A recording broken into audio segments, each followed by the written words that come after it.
Hey, what's up, nerds? It's Paul here at Radio Free Hammer Hall. Today, I want to talk about something that I've been kind of meaning to make a video on for a while. But now that we have the new General's Handbook right around the corner, I thought now was a good time to talk about it. Because every time there's a new General's Handbook that comes out, or there's points adjustments, or there's an FAQ that changes rules and things like that, there's always people out there that are complaining, this invalidates my list, this invalidates my army, my thing doesn't work anymore, blah, blah, blah, blah, blah. Right? And so, to me, I think there's an important distinction that we need to make in the way we collect and build armies. Right? Some people are, building basically one army list. They'll collect an army but it'll be built like having a list in mind and building to that list and painting it up and then kind of stopping. And when points change or rules change or now a battle pack changes, now that we have the battle pack technology involved here, that army that you really loved and you've been doing well with could suddenly be total crap. And you don't, it kind of feels like you have to go back to square one with what your army building is because you don't have options. Which is why I'm personally more of an advocate of finding armies that you really love and really just collecting and painting those armies. So having a smaller number of larger armies. Now, I'm just going to put the caveat out there, like immediately, that this is not a concept that applies to everyone. There's a serious financial limitation to doing this. Some people can really only afford to own like one 2,000 point army, right? With maybe a few extra units to add a little variety. And that's fine. This video is basically not for you though. This is for the folks out there that are going to own a bunch of different armies or want a lot of different flexibility in what they get to play. So the other definite limitation in here is time. It takes a lot of time to, build and paint a lot of models and get them ready for the table. And there is a certain amount of, I think, fatigue, I would say, that comes with working on building and painting things that are not necessarily currently very good. But what I really want to emphasize here is, you can see behind me, I've got, my Nurgle army all lined up on my table. I took a nice display shot of it recently. Well, it wasn't really a very nice shot. You couldn't see anything very well, but I'm thinking of doing like an Armies on Parade video with it sometime soon. But yeah, my Nurgle army is almost 10,000 points now. And that is not including allies and coalition. I've got 5,000 or 6,000 points of Slaves to Darkness that can be coalition or allies, and then a whole bunch of Skaven Pestilens as well. I've got like 80 Plague Monks. And then a couple of Plague Priests, which I think are actually cool tech to include in your list right now, depending on how you're building, what you're building. But that's a different video. But, a lot of people will say, hey, it's crazy to have 10,000 points of Nurgle and have it all painted and all ready to go. And what I would say is that it does a few different things to have this, right? Where you have an army that you love, that you just collect everything. You've got a whole bunch of everything. What does it do for you? What's the advantage? It means that you've got an army that is future proofed, right? Your, something changes in points and you can fit more of it in your list now. Well, you probably got more to spare. Something goes up in points, so you don't want to play as much of that anymore, so you switch over to something else. Well, you have that something else painted already. When something in the Age of Sigmar ecosystem changes, instead of saying, oh shit, my army doesn't work anymore, all you do is take one unit off the shelf and put another unit back on the shelf. And, a lot of your staples are probably not changing. You're still going to be using a lot of the same stuff. It's a few of the nuts and bolts that are going to get switched around. So it makes it have a huge advantage to just always have that army that I had just recently. I've been playing Nurgle since the first Battle Tome came out. Like almost immediately after that Battle Tome came out, I bought the book and I started building an army. And that army has been continuously growing over time now for almost 5 years. But we've had multiple General's Handbooks. I mean, it's basically gone through almost every General's Handbook. And an edition change. And now we have, battle packs, which are massively changing how the game plays between seasons. And, also looking at narrative play and things like that. And, we just got a new Battle Tome. And I was like, okay, some things are better now. Some things, well, I'm going to say not in that particular army. There wasn't a lot of like, oh, this is worse now. Most things just got better and there's really good internal balance in the book. But for some armies, like I haven't had like today is the preview day for the new General's Handbook and the Skaven Battle Tome and the Sylvaneth Battle Tome, and I haven't watched all of those videos yet, so I can't really speak to Skaven. That's another army that I own. That would be a good comparison. But I look at the new General's Handbook. We've got a new battle pack, new missions, new battalions. We didn't really get points changes for Nurgle, so that's not kind of a non-factor. All of those new battle pack rules, and that's actually like another video that will be coming is, what's going on with Nurgle in the new battle pack. Like all that really changes is as well, there's certain things like the balance just kind of shifts in your collection of like which stuff is a little bit better right now or a little bit worse right now. And if you have a big enough collection of an army, it's for the most part going to be shifting the balance of what units you play. Like if you're playing an army that is fairly balanced and diverse, has good internal balance and those sorts of things, it's going to just shift like on the margin. Well, not even on the margins. It's just going to shift what your composition is going to be. It doesn't make like the whole army really go up or down that much. It's just that internal shift of what things you want to play. And, overall, the army is going to go up and down over time. And, I've lived that with Nurgle. Like, it came out, it was really good. It got progressively worse over time, basically. And then the new Battle Tome came back, and it, it's winning GTs. So, and I think the new General's Handbook actually only makes it better. So look out for Nurgle. But I mean, I did this as well with my Skaven. I'm not sure how many points of Skaven I have. I mean, it just changed with all the new book that came out anyway.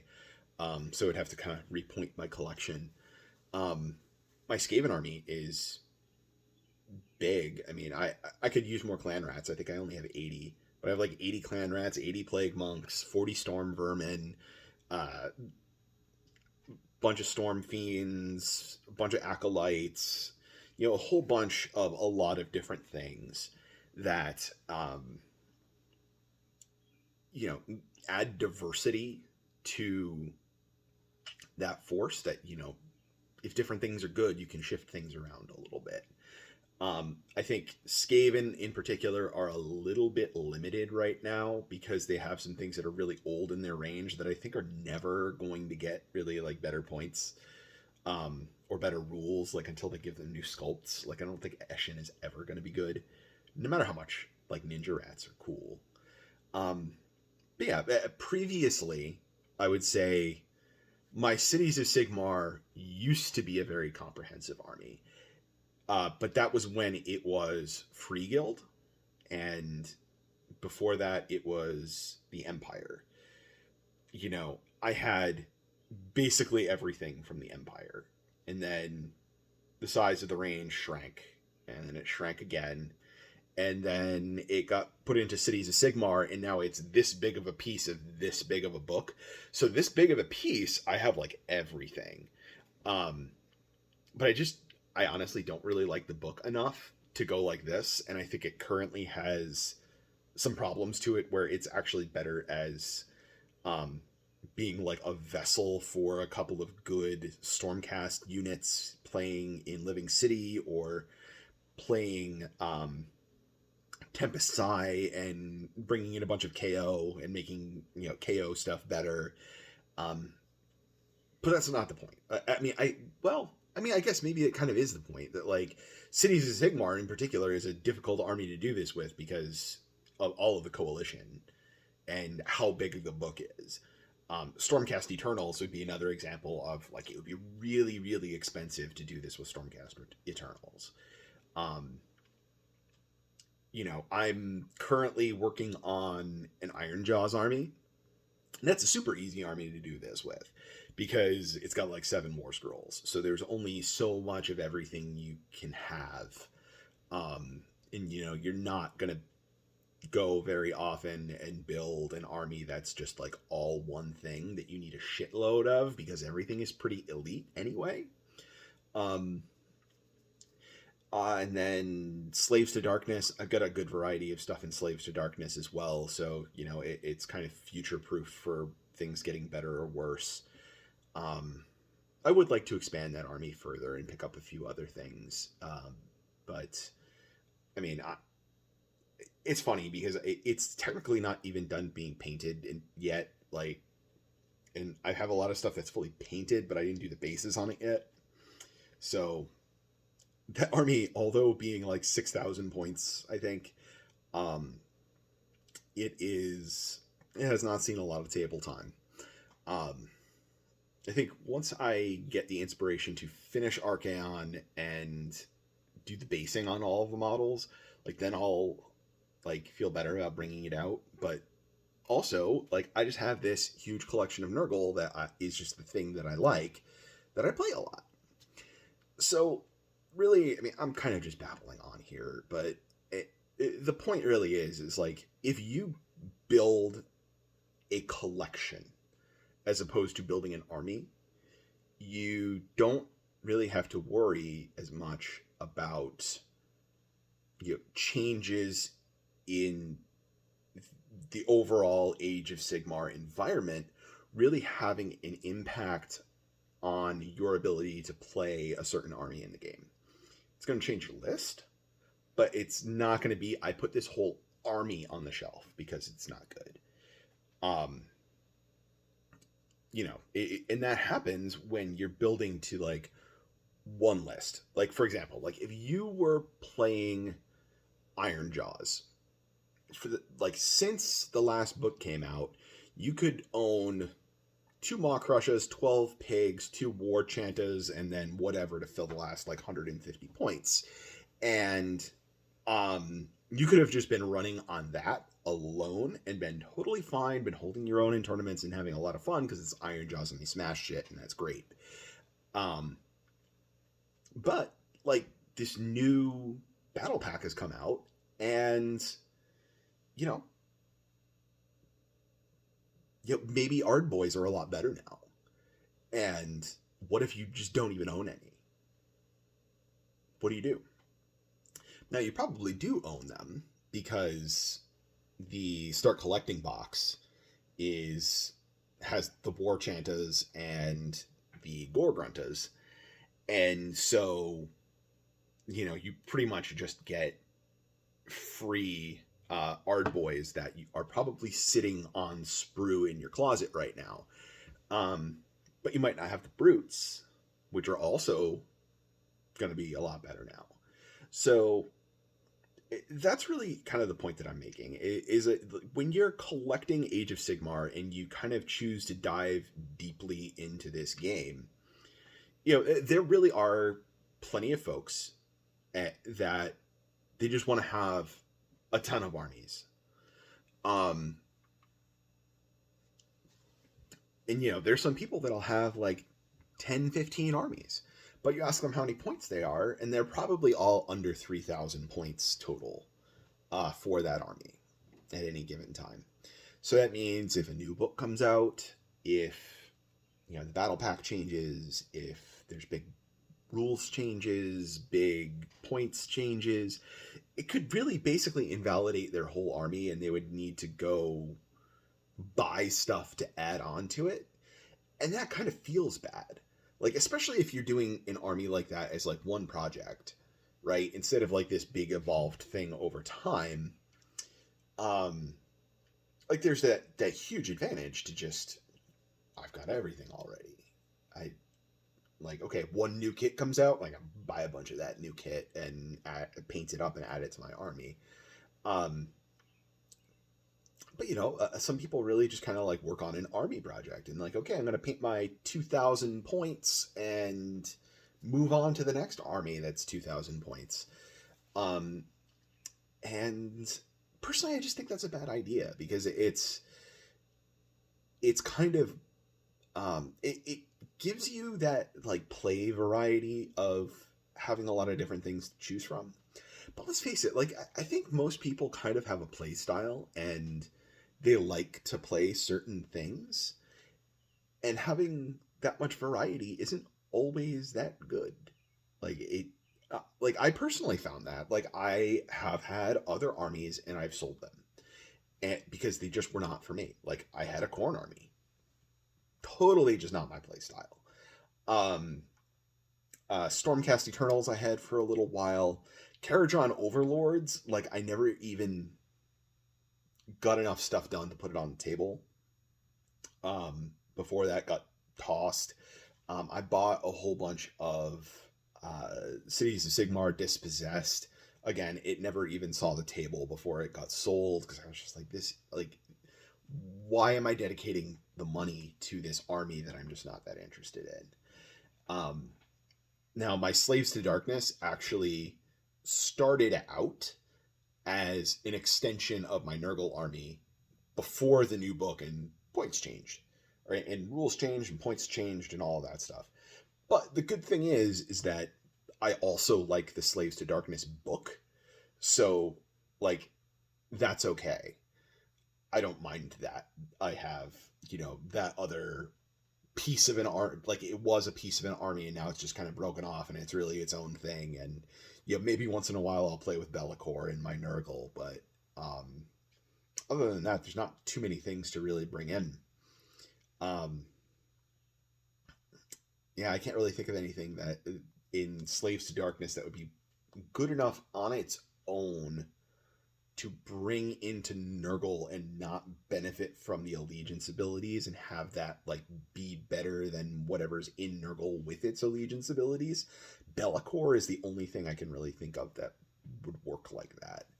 But again, I'm kind of nonsensically babbling off on something else, right? Like there's some armies that I think are really good for, like I love this thing and I'm just going to build everything. And I'm going to have a big collection of everything. And when one thing is good, I can pull it off the shelf and play with it. And when something else is bad, I just put that on the shelf for a while. I feel like Soulblight Gravelords is probably another good example of one of those armies that's like that. It's also kind of big, has a decent number of war scrolls to it. Um, but it looks like it'd be a fun army to paint. Um, and there's a lot you can do with it. So that's definitely an army that I think you can make a passion project. Um, you could certainly do that with corn, although corn has been kind of bad for a long time. Um, I will definitely give out a shout out to my man Josh Keel, who I think owns all of the Corn War scrolls, including the dragon. Um, there's a lot of armies that you can really do this with. Um, and there's some armies that are just really easy to do it with, like Iron Jaws, Caradron Overlords, things that just don't have a lot of war scrolls, and but have enough play variety within them that they'll always be decent. Um, like to me, Iron Jaws is kind of a future-proofed army because it has like a really strong identity, and and it doesn't have a lot of different war scrolls, so you can just kind of buy a bit of everything, and it's just going to be a fun army because it's just run up and smash, and like sometimes it's just all you feel like doing is run up and smash. So, um, yeah, that's enough of me babbling on about this.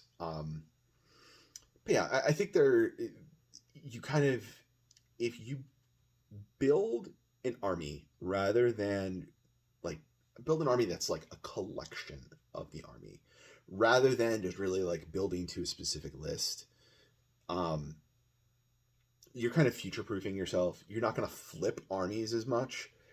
Um,